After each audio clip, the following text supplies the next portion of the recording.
Welcome back to Asinine Radio, a weekly podcast where we talk about music, and, well, that's pretty much it. So, let's go!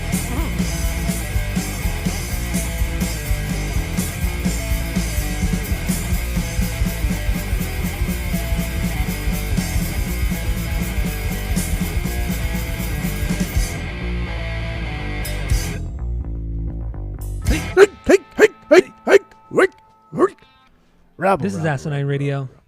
This is Asinine Radio, the weekly music podcast where every week we get into a different band, different artist. We break down the record. We get into the lyrics, the music, how it was made, and everything in between. My name is Tyler, and way out there, hundreds of miles away, is Jeff.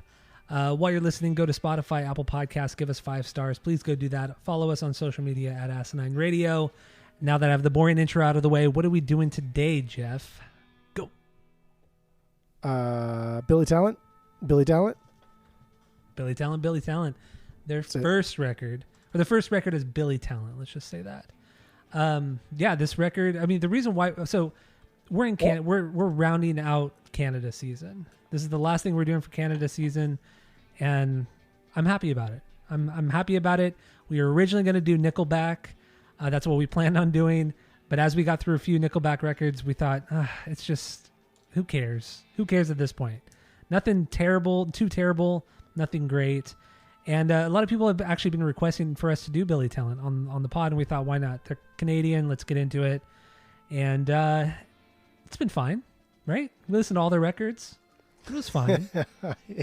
I will say, we should have just done fucking Nickelback, because like the expectations for Nickelback were so low, and they had some fucking bangers, dude, in their first couple albums. Like, oh my God. Dude, their first album was pretty good. It was solid. Fucking solid. It was pretty good. So the expectations for Nickelback were low. Billy Talent, I thought I liked a lot more. This band's just kind of like whatevers to me. They just, like, this is really like kind of like the best stuff like Canada can put out. Okay, whatever.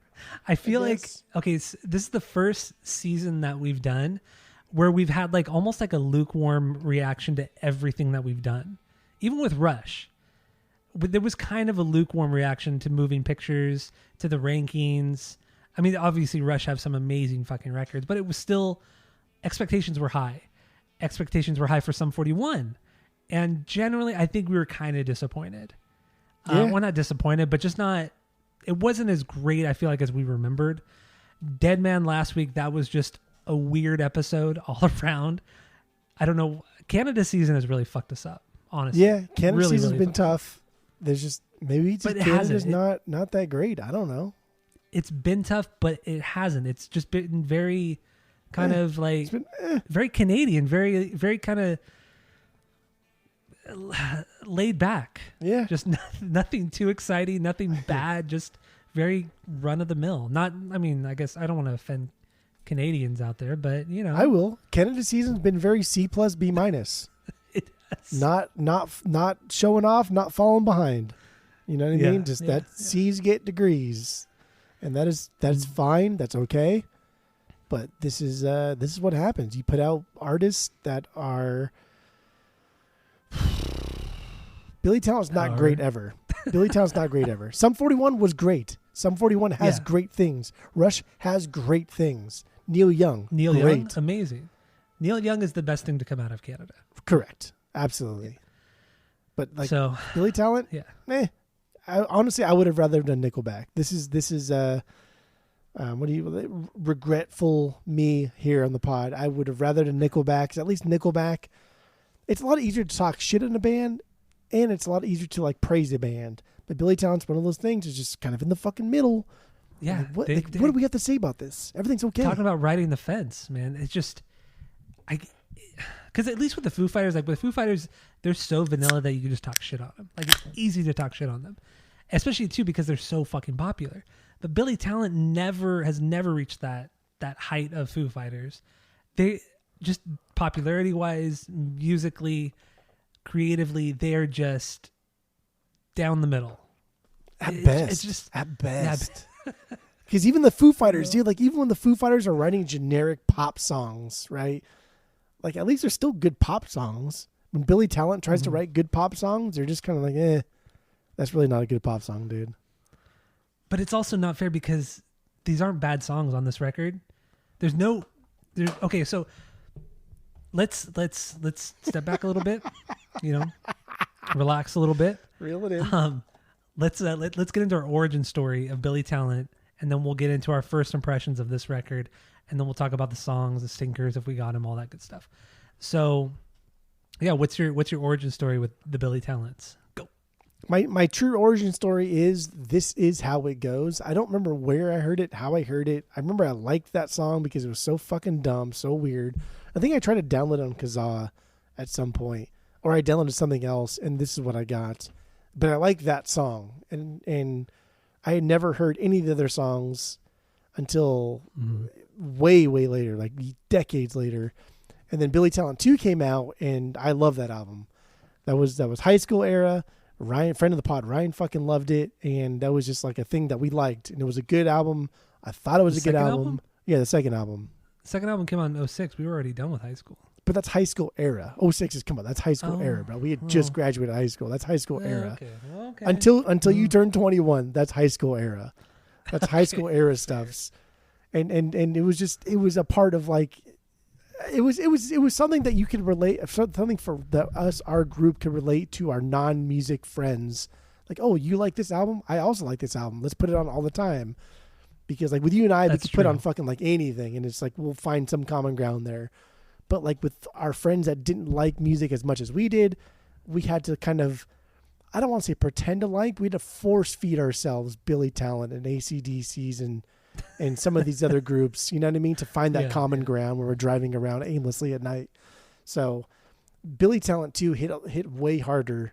And I do have way more nostalgia for Billy Talents too. But my true origin story is This Is How It Goes was the first song I ever heard by Billy Talent. But I don't remember where I heard it. I don't. So the first thing I ever heard was Try Honesty. And it was actually the music video on MTV2. I believe it was MTV2. Either way, it was MTV. It was really late at night, and the video came on, and it was one of those things. Never heard a band like this before. It was weird. It was quirky. It was kind of fast. There was weird screaming.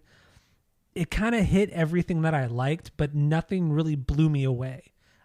Once again, very kind of middle ground. Like they're riding the fence of being aggressive, being weird, but they never go all in on anything. It's weird. They're such an interesting band in that sense. And yeah, so yeah, that was the first time I heard them was the video for Try Honesty. And I went and I think I downloaded the record off of maybe because no, I would never really use Kazaa. I was using some torrent. I don't even remember what fucking thing I was using, but I downloaded the record. I burned the CD. Yeah, I pirated whatever. Who cares at this point? So I pirated it, and then I burned a copy for girlfriend of the pod at the time, Jessica, and she really liked this record a lot. So her and I listened to the CD a ton. Like early high school, around the time when the album came out. So we listened to it a lot. So that's where like a lot of my nostalgia is held with hanging out with Jessica, listening to Billy Talent, or listening to this record at least. And then after this record, after maybe like a year or two, I just kind of stopped caring. And then the second record came out, and I was working at Tower Records, and we got the promo CD for it like 2 months before the record came out. And I would play it in the store, and I just didn't really, I said, that's fine. But then, like you were saying, with some of our friends who aren't really into music, they really liked that second Billy Talent record. So just kind of by proxy, I got into the second record, not really liking it, but just hanging out with friends and the nostalgia that came along with that. But really the origin story is earlier, kind of early high school, watching it on MTV, hanging out with Jessica and all that kind of shit. So that's my origins. First impressions though, what do you got on it? I thought, so like, even though we kind of went over it, but first impressions in my head is I thought this was going to be a damn near perfect album. I really did, because I think This Is How It Goes is their best song. I think that is hands down their fucking best song. That song is a beyond banger. It is so goddamn good for me. It is perfect in every single way. And it's the opening track. And I thought oh yeah, dude, fuck yeah, let's do Billy Talent 1 because that's going to be their best album for sure based off of that one song. And then listening to it, I was like, wow, this is not very good. This album is just not very good at all. I kind of don't like this album that much. I don't have any stinkers, but I think I only have like 4 bangers. And even then, like 3 out of the 4 are just kind of like, I'm kind of just fishing a little bit here. But I really do truly believe that This Is How It Goes is one of the greats from not only this band, but like kind of like this genre of music, this weird pop punky, alt rock, goth, like post hardcore thing. It's something a little bit different, but they just never capitalized. They never furthered that sound. They never perfected it. It's just that's a one off. I think that's the best way of putting it. They never perfected one sound. They just did all these sounds good or well. I don't want to say good because that's bad grammar, but they just did it well. They never did anything great. It's so weird, and I feel like we're going to constantly say that throughout this episode because there's not that much to talk about. When we did the rankings episode just earlier tonight, we talked about how a lot of the records start off super, super strong and then quickly drop off the edge. Same goes for this record. The first 4 tracks, first 4 songs, fucking bangers, man. And I hadn't listened to this record in probably 12, 13, 14 years. Same, dude. Like it's been a long time. And I've always liked Billy Talent. I thought I liked him a lot. I've always thought I liked Billy Talent too. I know, it's so weird, but it's nostalgia, man. The nostalgia really took over. And when I threw it on earlier this week, when I threw this record on, I was stoked. I was so excited. I was so happy. Fucking This Is How It Goes. I'm like, oh my God, I forgot about this song. I forgot about Try Honesty. I forgot about the first 4 tracks. And I was so excited and just thinking about just memories and things like that. Really, really happy. And then I just kind of zoned out after the first 4 songs. I completely zoned out and I forgot where I was in the album. And that's how it was the rest of the record. And I went back, I listened to this record 4 times this week. And it wasn't until the last time where I really kind of, I made myself focus on each song. So I rarely ever do this to where I had to listen to like 2 songs at a time and then take a break. Dude, same. Like today I 20, did 25. Yeah. So I was at work. It was hard. Today. It was hard. I had a slow day at work today. So I was like, okay, I'll do 2 songs at a time. And that's what I did. And that's how I got through the record. And the lyrics didn't help. I mean, the lyrics, they're kind of ambiguous, but they're not that, they're fine. The lyrics are fine. They're not bad. They're not great. It's not interesting. I'm not interested in them. Yeah.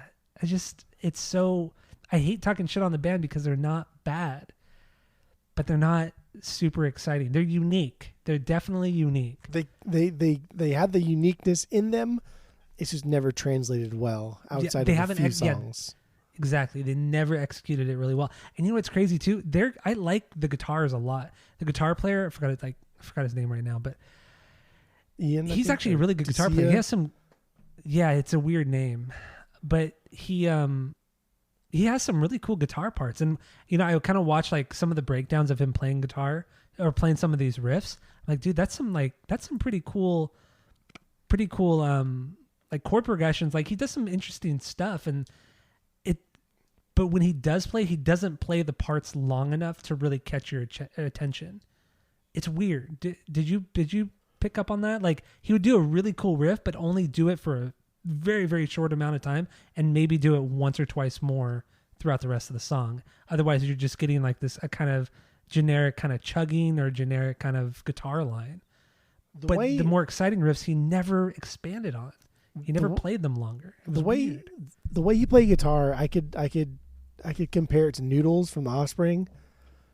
Because that's the way he plays. That's the way he wants to play guitar. He wants to incorporate all of these power chords into the choruses, and he wants to be really wily and squirrely and stuff. But it's never melodic. Like Noodles is fucking melodic. The dude knows how to incorporate 6 power chords into a chorus and keep your attention. I think he wants to be Noodles, but he just doesn't know how. I also think they don't have the speed. That's another thing too. All the songs are pretty mid-tempo, but I think what makes them kind of unique is like they have a lot of there's a lot of dynamic, like the quiet and loud, but even then, it's done in a weird, sporadic way. I don't know. They're weird. This band, especially this album, like one influence that I thought, like, holy shit, dude, almost every fucking song sounds like this other band. That I thought, like, in so many different ways, but this band had to have taken. I googled it. I couldn't find anything that was like concrete, but dude, this band took so much from At the Drive-In. There's fucking much at the Drive-In, and it was funny because I didn't realize it until today. But even when I texted the Jim Ward thing, I was like, dude, this band is at the Drive-In. Just they're trying to not be at the Drive-In, but god damn, you are at the Drive-In. Well, people who didn't listen to the Rankings episode earlier this week, I texted Jeff and I said, dude, not really on this record, but the ones after this, he sounds so much like Darren from System of a Down. And you're like, dude, I thought the same thing. And you said also the backup vocals sound like Jim Ward. And then once you told me that, it all clicked. And it's Darren and Jim Ward. But on this record, I totally agree with you. The At the Drive-In influence is absolutely there, but they never got quite as aggressive. They never got quite as wild. They never got quite as melodic. Once again, they just stayed middle, like in the middle. Absolutely. It's like, because like when you look at a band, like another band I can kind of compare Billy Talent to, especially at the time, would be Thursday. Like that first Thursday record, Full Collapse. Ooh. I hear a lot of that too, but Full Collapse was like really an album that was trying to sound like Relationship of Command. Yeah. Really, that's what they were trying good album, to do on though. that record. That's pretty good album. Relationship? No, the Thursday album. Wait, you like it? It's cute. It's cute and it's of its time. All you've ever done is talk shit on it. But it's like it's cute. Like the Finch album, dude. Like it's cute. It's what do you call it? Endearing because endearing, of okay. Yeah. I guess it's like a demeaning way of saying that is cute, I guess. Endearing. That it's is kind cute. of shit. Okay. But it's cute. It's like our friend of the pod, I don't want to say his name, but he makes a lot of like pop punky kind of tunes. Like, and he was in a band in high school that I liked a lot, and oh, okay, I know who you're talking about. Yeah. And like, I don't know, it's not very good, but like, it's cute, and I like, I don't know. Yeah. I know who you're talking about. What you're talking about? Yeah, like I don't, you know what I mean? Like, it's cute, it's good, I like it, it's fine. Man, way to be like super. What's the term? Not just hyper regional, but. I don't know. Anyway, normally I would call anybody out, but like this guy's all I was not his friend per se, but like I've through just proxy and being in high school, but he's always been fucking nice. I've never seen him not. I almost be nice. just said his name too. I'm not gonna say his so name nice. because he's only been nice ever. He's such a sweet dude. He is so. I mean, we used to hang out in high school, and dude, he's such a nice guy. He's a cool dude. Like every party you've ever been to, even like friends of friends of friends, and he was there, and he was always like, yeah, just, I don't know, nice guy. Yeah. Anyway, it doesn't matter. It's no fun if you don't know what we're talking about. Anyway, 0-2. I was having fun. So let's get into your banger. This is how it goes. How is that not your number 1B? That is my 4B. I don't think like this is how it goes is just like my 1B. I think this is their best song. I think this is the only song they've done. Maybe even like Devil in the Midnight Mass, but like these are beyond bangers. These are beyond bangers. I think This Is How It Goes is objectively and subjectively their best song. That is a statement. Those are words. Dude, we're starting off with that riff, that and the hi-hat. The bass kind of follows along with it too. It's so stupid.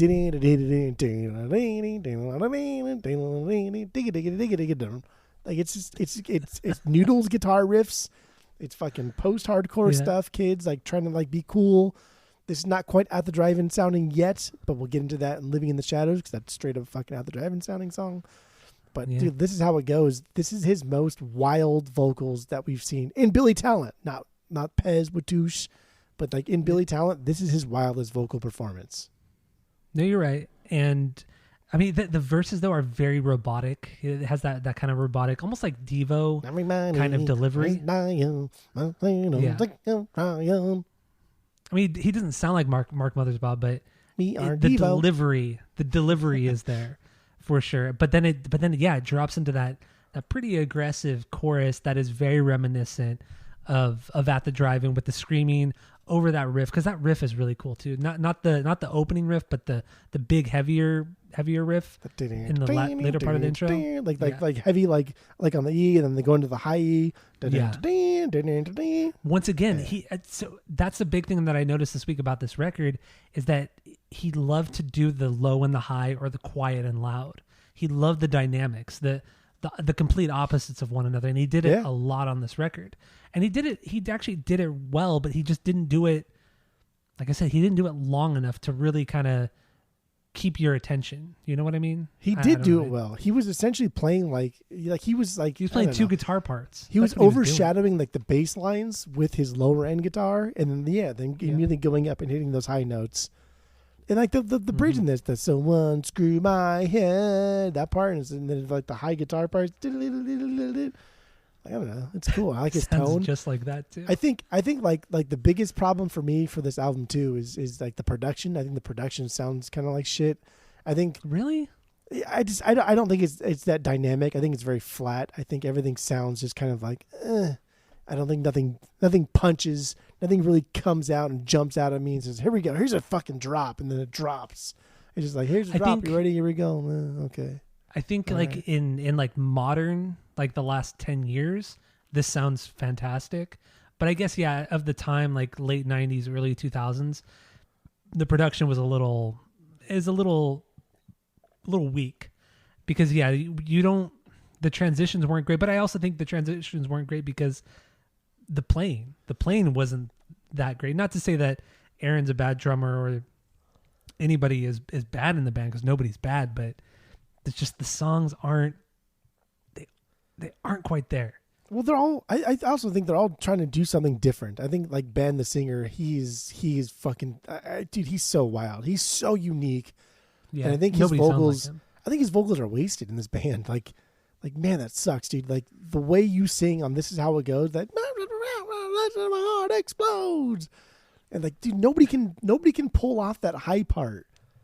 Even like some of like Davey Havok's higher vocal parts, dude. Like he can't pull off that annoying, that screechy, that grating sound. Like nobody can fucking do that. But then you follow it up with just like song after song, album after album of just chud. Like what a waste. What a waste. I think like this band is Ian, the guitarist, and then Ben. I think like John on the bass, he's fine. And then Aaron, I don't know. He's a drummer trying to keep up, but Did you look up the producer too? Like he hasn't done like all he did like Bare Naked Lady fucking albums. He did like 3 Bare Naked Ladies. Yeah, and not even like good Bare Naked Ladies. Yeah, he's done like later like Hoobastank, and just he did a Cancer Bats record, which was, I mean, they're a cool band, but they're I don't know. Band. Just yes. Not a great band. I don't know. Yeah, his track record is just mediocre. Like even the producer. No, I mean, it's not fair talking shit on him, because I mean he didn't do a bad job producing this record, but it's just like his discography is just, for me, the biggest thing, especially today, like because today like my opinion's changed even more after listening to Watouche by Pez, by Billy Talent. I just thought like if you're a group. Like what Watouche needed was just more money in the production aspect. And if you're the producer, if you're the band, like how can we harness this energy? And it's okay, let's hire somebody who actually knows what they're doing. Let's pay them big money. And they're already signed to Atlantic at this point. They're already signed to like a big label. And so they're putting big money into this. and like this is what comes out of it. Like this, the raw energy from Watouche now translates to This Is How It Goes, which I get it. It's fucking, dude, that's fantastic. But the rest of the album never recovers from This Is How It Goes. It just doesn't. The first fourth, honestly though, the first fourth. I don't like Living in the Shadows. I think that's an okay song at best. Really? Yeah, I do. That's my 1B. Oh, let's do this one, baby boy. I do. I think this is pretty mid-tier shit, dude. This is pretty mid-tier pacing. Everything about this is mid-tier. I like his vocals in this one because they match the music a little bit. Yeah. But there's a lot of like post-hardcore in this song, and maybe that's why I like it. Very Jim Ward in those background harms, and those staccato guitar rhythms are very At the Drive-In sounding. And actually, this whole song is fucking. It's very At the Drive-In spirit. Yeah, it very much is. And just the back and forth too of the well, first of all, the riff is very heavy, but also the mixing of the back and forth of the distorted low end guitar part, like with the high clean. It was really well done. And that's really some shit that Omar and Jim would do with At the Drive-In, or you hear a lot with like nu metal of the late 90s, but it's two guitar players, but this guy does it with just one, and he does it really well, especially considering some of these songs are a little bit faster and it's harder to kind of pull that off successfully. And he does. And I do like that, but it does definitely have that post-hardcore At the Drive-In feel to it. The vocals and the verses though, they're so over the top Billy Talent, but it's good. It's charming. It's endearing. That's what you expect from Billy Talent. But then, like we were saying, you get 40 minutes, you get to the end of this record 40 minutes later, and it's just like, dude, okay, I've got my fill of these vocals. Like, you can only take so much of it. But there was also something about there's something about the verses too that sounded like another band, but not At the Drive-In. It's another band, but I couldn't place it. Do you have did you hear something else? Or no. Did you just hear I aggressively heard At the this band could have been an At the Drive-In cover band before they started. Like an All Time Low was like a Blink cover band, like all these other bands are cover bands. Like this could have been an At the Drive-In cover band before they became Billy Talent. Yeah, you're right. I wonder if they ever toured together. I wonder if they ever did. Like in the mid 90s, late 90s. I couldn't find any. I typed in Billy Talent At the Drive-In, and then that was it. And I could not find anything. Huh? No, nothing. Weird. I also, in the chorus of this song, I think they did the back and forth vocals really well. Once again, the screaming with the background clean vocals, the back and forth was solid, and I think that was the thing that made this my 1B was the chorus with the back and forth vocals. I really, really did like that part. But these first four songs, they're all kind of the same. Outside of Try Honesty. Try Honesty sounds the most different out of the first four songs, but the other three they're pretty much the same. Honestly, outside of the first four songs, no. 5 songs. No. Yeah, 4 songs. I only have one banger. Really? Yeah. So shit. Because I mean, once again, I feel like this album is pretty top heavy. There's a couple songs that really stand out. Like the last song stands out a lot. Yeah, that's my 3B.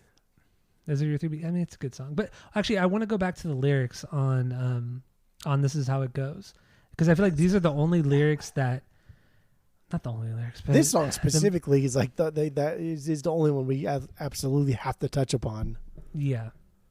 So, This Is How It Goes. The lyrics were at the time. They said that it was about a friend of theirs who had a debilitating disease, and it was just kind of talking about that and just his emotions about it. And then so this record came out in 2002. In 2006, Aaron, the drummer, came out and said, the song's actually about me. I have multiple sclerosis, which is a terrible, terrible disease.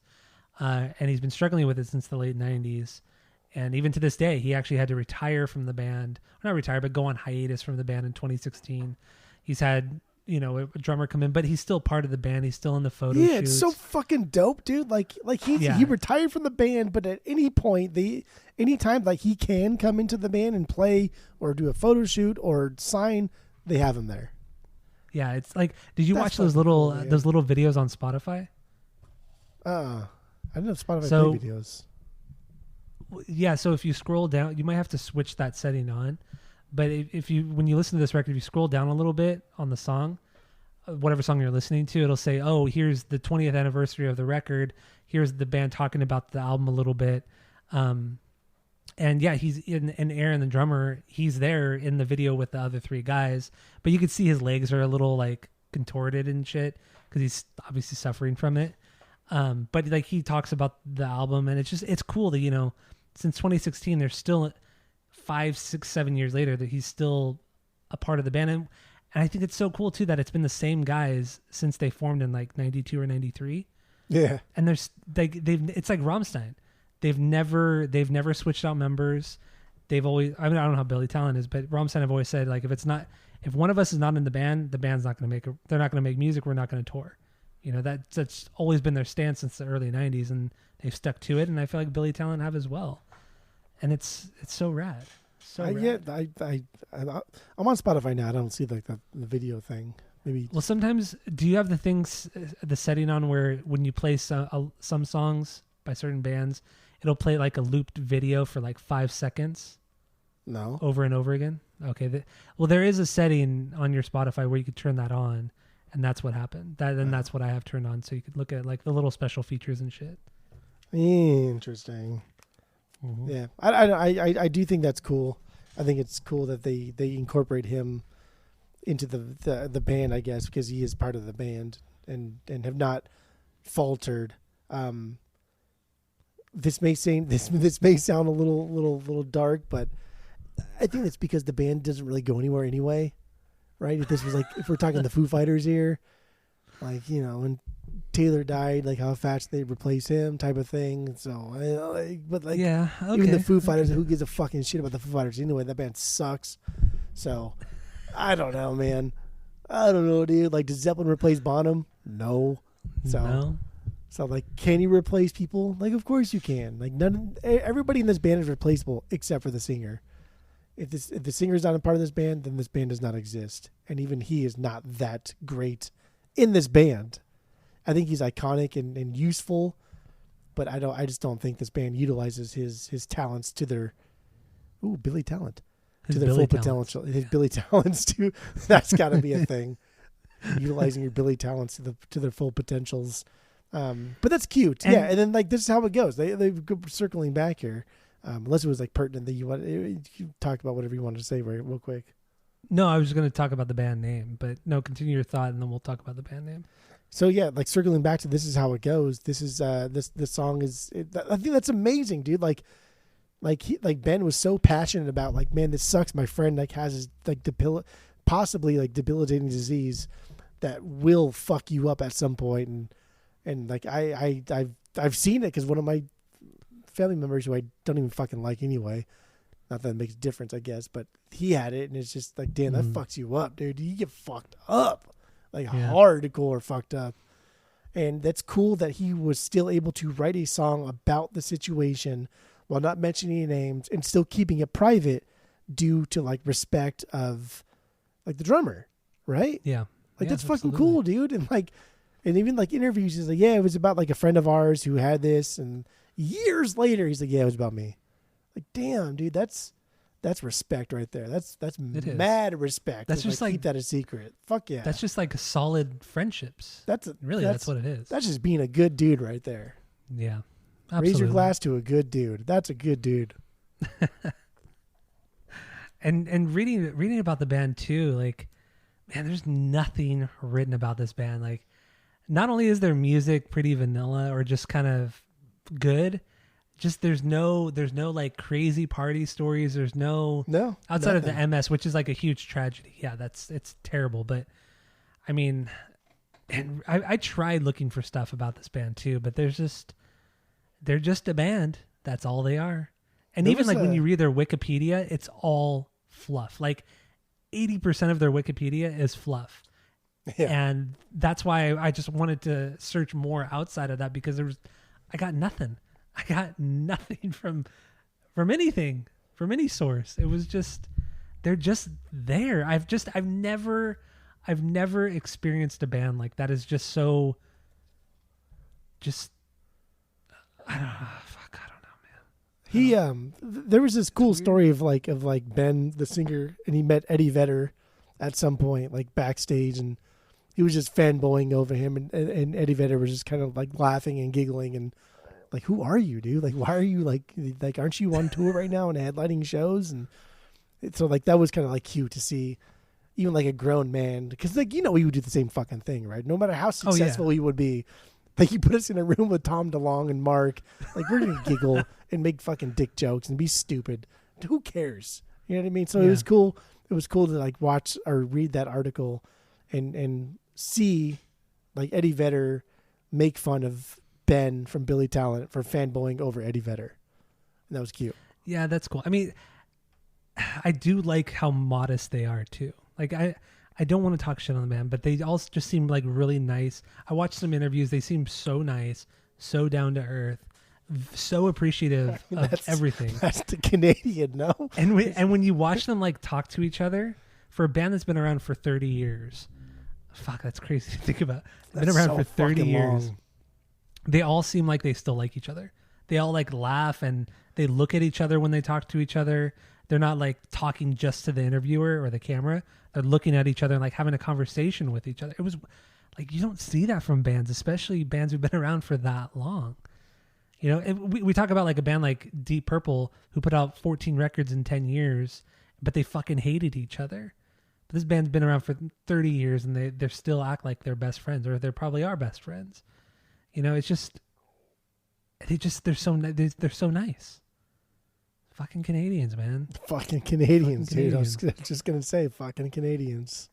But, okay, so their original band name was Pez. That was a name for like 6 years, I believe it was. 7 years. Shit band name. Yeah, and then they got like a cease and desist or like a lawsuit against some American band with the same name. So they changed the name to Billy Talent, which I think is a stupid name. But I fucking whatever. love that name, dude. I think really? It's a dope name. And then like it comes from some book called Hardcore Logo. Fucking cool. I don't know, man. It's whatever. Most band names are stupid. I mean, look at my favorite band. Look at Korn with a K and a backwards R. Like, that's fucking stupid. That's objectively stupid, so. At least it's kind of creative. Billy Talent is just like, once again, why? It's not bad. It's not good. It's not unique. It's not different. It's just, why? It is like it's name of somebody, and it's from like sort of like the Hardcore Logo thing. It's a mockumentary essentially. It was a movie, but it was adapted from a book, and like Billy Talent was, I think the guitarist or the bass player. I think it was a guitarist. I don't remember. So like they all had, it was like a Spinal Tap, right? So it's like Billy Talent Spinal was Tap. their guitarist. Why do you say it like that? What did I say it? You said it like Spinal Tap. You Spinal said Tap. it really weird. You said it really weird. It was Spinal. I was probably subconsciously doing my Christopher Walken impression. Spinal Tap. That was my best Christopher Walken impression. Yes. On point. Yes. Wow. Yeah. Franklin. Only for the true Yeds there. But yeah, dude, Billy Talent's a cool fucking name. I love that name. It's rad. It's cool. Dude, Living in the Shadows, you're 1B. Are you kidding me right now? You joking my asshole right now? I don't joke asses. You know I don't joke them. Oh my God. Okay. What do you have lyrically on it? That's something. On which one? Living in the Shadows or This Is How It Goes? Well, we talked about This Is How It Goes, so I'm moving on also to like This Is How It Goes. It's not just about like his specific dealing with MS, but it's also just kind of like Trailer Park Boys, right? Like, oh, that's the way she goes, dude. Like it's kind of like dealing with it, right? Like that's it's kind of the way it goes, man. That sucks. I'm sorry. And it sounds very like nonchalant and kind of douchey when I say it, but that's once again, that's what the Trailer Park Boys is Canadian. Oh God, it's all making sense. Oh man, terrible. And Trailer Park Boys, I do think it's funny. I do think it's funny. I don't think it's so fucking funny. I don't think it's as funny as like you guys make it out to be, but I do think it's so funny. Fucking hilarious. I do think it's funny. But you also said the same shit about Curb Your Enthusiasm. and you ended up loving it. So come on. It's not as funny. I've never thought Curb was like not funny, but it's not as funny as Seinfeld. It's funnier. It's funnier than Seinfeld. No, it is not. Not even. No, not any. Got way, more shape, belly or form. laughs. No. Got bigger laughs from Curb than I ever did from Seinfeld. I love Seinfeld, but No, Curb is fine. Curb is good, like B team for Seinfeld. Yes, I agree. you're so stupid. It's true. Moving on. Damn. Moving on. Yeah. 0-2. Anyway, I don't know what your question was. You lyrics. had a question. So I was asking about lyrics for Living in the Shadows, but fuck it, I can move on. Okay. Let's move on. So what's your 2B? Line and sinker. Line and stinker. That's my 3B. So Yeah. what do you got on it? Fourth track. I forgot about this song. This is one of the songs that when it came on, I was like, holy shit, I fucking remember this song. This was fun. Yeah. This was exciting for me. It's so goddamn good, but it's so goofy. It's so cheesy and dumb. That scream that he does, absolute mayhem. And like he's not even, at a certain point, he's not even saying anything. He's just screaming. He's just like yelling, and he's pretending to say things because you heard him say things in the previous line, but now he's just screaming. And I like that. He is. And there's a lot going on here. The bass is jumping from like low to high, that like low to high scale that he's doing. The guitars are doing like there's some aggressive great bass chords playing. with some like little leads thrown in. Obviously the harms are on point with the highs and the lows. But once again, it's like this song at this point in the record already, I got to this and I remember this song and I do really like this song a lot, but it's like, oh shit, I already heard this on Living in the Shadows. Like the back and forth, vocals in the chorus with the clean and distorted. It's still very formulaic and it sounds a lot like that other song. We're already hearing the repetition 4 songs in. I do like the song a lot and it is my 3B. But I do like the aggressive stuff that they do. And I agree, his screaming is on point on the song. And he has a great scream, which, after the second record, he really stopped doing. Kind of sucked because he was really good at it. He's really good at it. He's really good at it, but I don't think the band is good enough to supplement it. Even the guitarist. I think the guitarist is a good... Man, the guitarist this band just needs a really good rhythm guitarist. Yeah, you're right. Yeah. Like even though he's not a great lead guitarist, he has a lot of cool ideas. He has a lot of cool ideas he's throwing around. He knows how to like go from low ends to high ends. But like this band just needs like a good like Malcolm Young to fucking drive things home and to really like keep the pace and like keep the energy and aggression. Otherwise, they can't match the vocals and they can't let whatever the fuck Ian, the guitarist, Ian DeC or something like that. Mm-hmm. It won't let Ian do what he does best, and that's just kind of be a little bit weird, a little bit quirky on the guitar. So I don't know. Yeah, I agree with you. A rhythm guitarist would add so much, to this band, to this record especially. Did you open a beer? I did. I did open a beer, buddy. Coors Light, baby. No lime. Do you like whenever I can hear whatever you're doing over like your little subtle claps when you like think nobody's listening and you clap by yourself? Every fucking time you call it out, it's so obnoxious. So also this one, dude, this one sounds so much like an At the Drive-In song. I don't think it's quite One Arm Scissors, but like that like scissor can boom drill smothered and drilled with the cargo bay. Like that part, that dee that descending like bass, the dee. I get a lot of fucking At the Drive-In here, dude. So much. They try, man, dude. The At the Drive-In comparison is just it's spot on. It's spot on. Right, this fucking album, dude. I swear to God, man, this album, like these guys had to have listened to At the Drive-In and thought like, hey, we could do this, but you have a weird voice, so let's also do that. And instead of making something unique, which they kind of did, they just kind of like regurgitated At the Drive-In with a unique vocalist, which a lot of bands were doing. It's fine, and it's fine, and it's okay. I don't mind it. I don't care. It's great. It's only a year or two after At the Drive-In or Relationship even came out, so it's not a big deal. But the fact that they fell so hard after this, like unique wise, like that's, I don't know. It's very telling of the band, honestly. Because it's like they lost focus. It's like they were so excited to do something that they loved, and they did it, and then that was it. Like they couldn't recover from it. It's weird. And they never tried to, like, this is the only record outside of Watouche that they ever tried to like push their own abilities.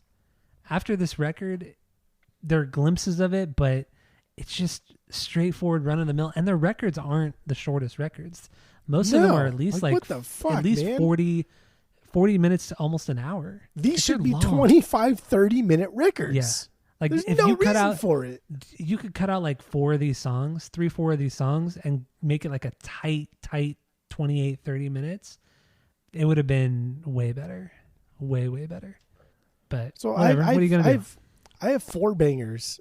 Plus I have 1 5B, which is Try Honesty, which is like that's, I gave it a B just because like the nostalgia is attached to it a little bit. But other than that, dude, it's like song 6, The X, River Below, Standing in the Rain, fucking Cut the Curtains, Prisoners of Today, and Nothing to Lose. All of those songs I could completely do without. 6 songs, half of these songs, cut them out completely because I do not fucking care about them at all. Cut the Curtains and River Below were almost bangers. Almost bangers. Honestly, though, the only songs I really care to talk about are Try Honesty because it was like their big hit, and then Voices of Violence. I almost said Voice of the Voiceless. But we're not doing Rage today, dude. Well, Try Honesty is the most played song on Spotify from this album. Yes. And that irritates me. That's bothersome. Well, I mean, it was also it was the single. I mean, it makes sense. It was the single. It has the video. It draws the most nostalgia from the record. Even because it was a fucking single, dude. Like, nobody fucking knows this band. Nobody gives a shit about this fucking band. This is Billy Talent, dude. The Canadians. at the drive-in sounding Canadians. Who gives a shit? That's true. Oh, these music videos too are all just like, come on, man. But they were so of its time too. Put some money into these at least. Put some effort into it. But they weren't. They had no budget. Oh. I mean, come on. That was the style of video at this time. These smaller indie bands that had like no budget, so they made these. Why is like the Sweater Song by Weezer on Blue? Like, why is that music video so fucking good? It's so basic. Well, it was also filmed by Spike Jonze, who's like. I mean, at the time, he was Jones, like a renowned... Who? Stupid. It's wild. So it's hard to compare. It's hard to compare, a Spike Jonze directed video to some essentially at the time obscure Canadian band. But Try Honesty. I mean, this is my 2B. Really, it's as high as it is. I think because of nostalgia, because this was the song that got me into this band, this album.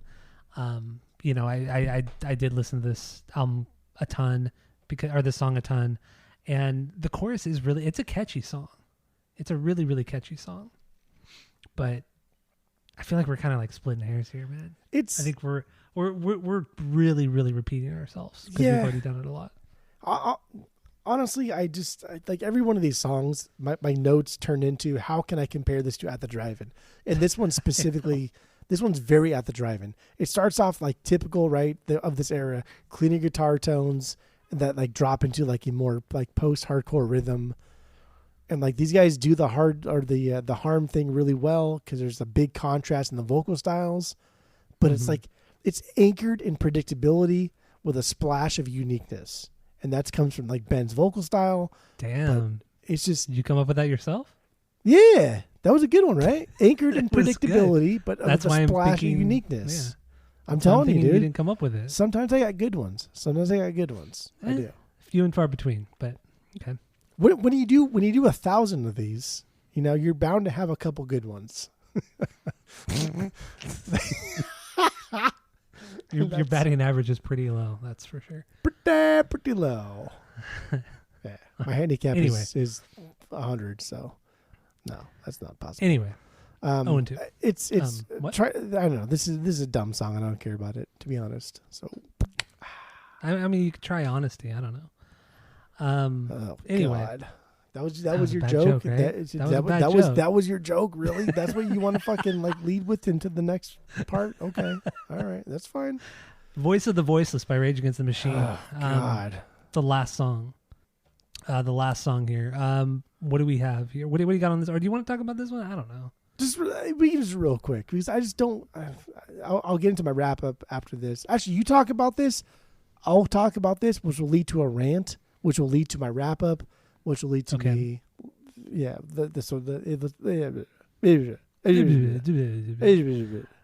Yeah. So this is like this one caught me off guard because the previous 3 tracks I'm zoning out. Near garbage.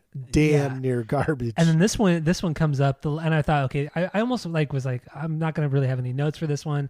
I forgot about it, and then it's like the faster punk song. What the fuck is this? The second part of the verse has this weird kind of bass line that sounds kind of circusy, and you mix that with like the punk sound. It's a weird combination of styles, but it fucking works. The chorus picks up really strong. Some really killer screams with the backup vocals thrown in there. This song just gets me going. Like, this is a playlistable song for sure. Yes, it's a song. And correct. Really, it's only as low as it is because it doesn't have the nostalgia that the first 4 tracks do. But this is a great fucking song. It's a killer track, dude. I'm so fucking happy they ended on this type of song, this faster, more aggressive, just a fantastic closer.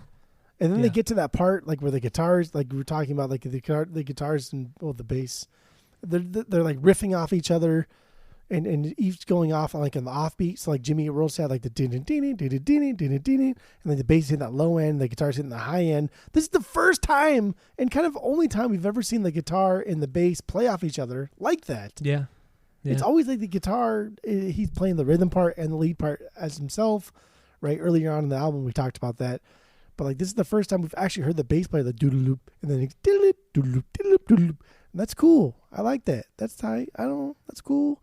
But the last minute is just build up. It's cool, like fast, like cleaner chords. Let Ben sing a little bit, but like I don't know. It all leads back to but it all leads back to that faster paced punk rock type of song, and it reminded me a lot of Alkaline Trio, but like more aggressive than Alkaline Trio. Definitely more aggressive. No, because Alkaline Trio would be aggressive instrumentally, but like Skeebs would never. I wouldn't say would never, but Skeebs would never. Skeebs likes contrast. Yeah, right? And he's a crooner too. Like he's not an aggressive for sure vocalist. A crooner. So like when things would be faster paced, like he would deliberately slow everything down with his vocal style. So I think like musically this last part like reminding a lot of Alkaline Trio, just like faster, like like open chords like that type of thing.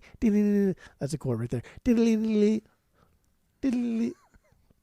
was really good. But anyway, coming off of Nothing to Lose, man, that song was a borderline stinker. It was close. Wait, which song? Nothing to Lose. Oh, Nothing to Track Lose. 11, the one right before it. That was a borderline stinker. That I think like if this album ended on Nothing to Lose, I would have listed that as a stinker because it ended on Voices. Dude, I can't even talk here. On Voices of Violence. Oh, that's alliteration. Voices of Violence. That's the only thing. I didn't list Nothing to Lose as a stinker, but that's I'm going to my wrap up here. That's very indicative of this album. Is just like don't make me work so hard to like you. Like if you throw on like any one of my favorite albums of all time, I like it because it's just easy to get into for my taste or whatever. But even like objectively, and I know like friend of the pod Skip threw a fucking bitch fit on our Discord the other night for all these fucking reasons. Honestly, the only reason why I wanted to even do this pod is so I could he was on a roll. Cyberbully that motherfucker right now. He threw a fucking he threw a conniption fit over this fucking whole thing about the Mars Volta, but it's like sometimes that was like so sometimes fucking funny. Sometimes records are just like, it's okay to be objectively great for everybody. Okay, it's fine. Zeppelin 4, everybody agrees it's a great record. There's nothing wrong with that. Even Dark Side of the Moon, that's not my favorite. That's not your favorite Pink Floyd, but everybody agrees. That's a pretty fucking good album, dude. Yeah, it is. But also, Skip made a lot of good points in that. In his fussy rant, his FR, in his FR. He made a lot of good points. I don't want to hear any of the good points. I only want to focus on the negative points. That's it. Because he's not here to defend himself. Cyberbullying, dude. That's called cyberbullying, dude. So yeah, it's just Billy Talent is a band that's just like, I just don't fucking care about. I don't. In the grand scheme of things, when we talk like, oh, what was like the coolest post-hardcore group, from the 90s, 2000s, like no one's ever going to talk about Billy Talent unless we're like focusing specifically on Canadian bands, or unless like someone's trying to like flex hard on their knowledge of obscure pop punk, post-hardcore punk rock groups. This band this band's not great, man, and I hate to shit talk them so much, but they're not great. There's nothing defining about this band other than the vocals. Mm-hmm. But even then, they just like did not utilize it outside the first track of their first album.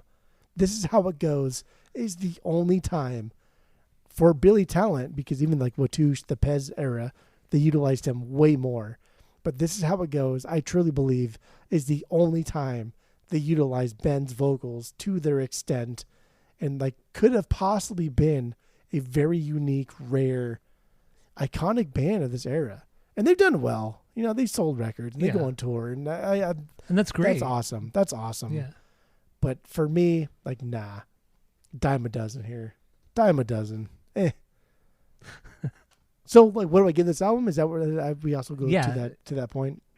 Yeah. So we have our world famous 3-point rating system where 3 is a perfect album, 2 is a good album you're going to continue to listen to, 1 is a bad album, but give it a shot, and 0 is the worst thing you've ever heard. So, what are you going to give this one? Oh, if you took This Is How It Goes out of this album, and that song was completely omitted, I would give this. My God. I would give this less than a 2. I'd give this like a 1.5. Okay, that's still higher than I was expecting. If I gave you just This Is How It Goes, like, hey, dude, a new band just came out. Check this out, dude. This is their first fucking song they recorded. This is the only song that anyone's ever known by this band. That's like a 2.8. Because it's unreal. It's fucking so bizarre. Like, no one sounds like this. Nobody sounds like this. Yeah, you're right.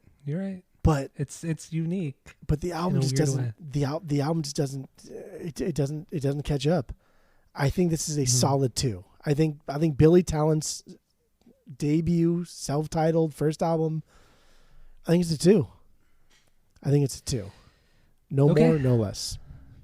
That's fair. I mean, I agree with you with everything that you said about this record, outside of, the best song being what it is or what you claim it to be.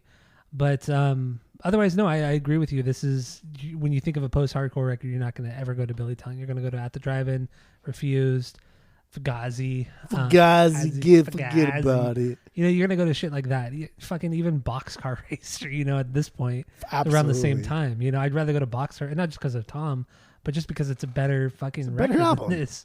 Yeah. But it still has its merits. It still has some good shit on here. The nostalgia does drive hard on this one for me. But otherwise, I'm just going to keep repeating myself about how vanilla this band is. And, that's just the way she goes, boys, right? Keeping it Canadian. But that's true. Yeah, well. I'm going to give this, I'll give this a solid, I'll give this a 2 out of 3 because, once again, the first 4 songs, the last song, they're good. They're really, really good. And I'll give this a 2. I would get this on vinyl if it was at a decent price. It's like $35-$40. I'm not gonna drop that much. No, they just repressed it, dude. It's like $25. I don't want to buy it for $25. It's like the 30th or the 20th anniversary. What the fuck it is? I know, but I'm not. So don't say you're gonna get it because like you're not gonna buy this. You see it like I would buy Nichols it or whatever for like $15. I'd get this for sure. Come on, like new vinyl's not $15. Come on. Well, I mean, if it's it was new and then used, and then Mike from Nichols bought it and sold it for $15, I'd get it for $15. You can buy an OG copy of this for like $30. Yeah, well, I'm not going to do that. I'm just not going to do it, dude. But I mean, if it's one of those times when we go to Red Devil and put down 4 giant beers, and we go to Nichols and I see it for $25, I'll probably pick it up. Do we do like 6? 22-ounce fucking beers. Bro. I was being conservative. I was being conservative. That's like 100. That's like a gallon. Dude, we drinking a gallon of beer, right? 125 ounces a gallon or some shit like that. Not to mention the pizza and wings on top of it. I don't even know our own measurements. Yeah. Well, it doesn't matter. But yeah, anyway, I give this a 2 out of 3. And that's all I got. That's all I got for this one. I think we barely made an hour, if that. That was an hour? That's it? I think it was about an hour. I swear to God, that was like fucking 9 hours. I thought it was like 11 I think it was like an hour, man. But anyway, Jesus. Thank you all for listening. Go to Spotify, Apple Podcasts. Keep listening. Canada season is officially over. We're jumping back, a little bit of a hint here. We're going back to an OC band for next week. A band we've never done, ever. So it's new territory for us. After that, it's smooth sailing for the next 3 weeks. Some good shit coming up for the month of October. We're stacked for October.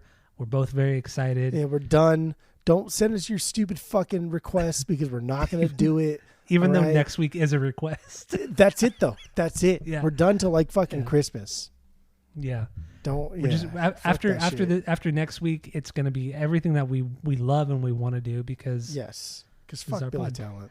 But even though we'll probably take requests anyway, so it doesn't fucking matter. Once again, thanks for listening. Keep listening, tell all your friends, and that's it. That's all. Everybody is dying. I'm sick of trying.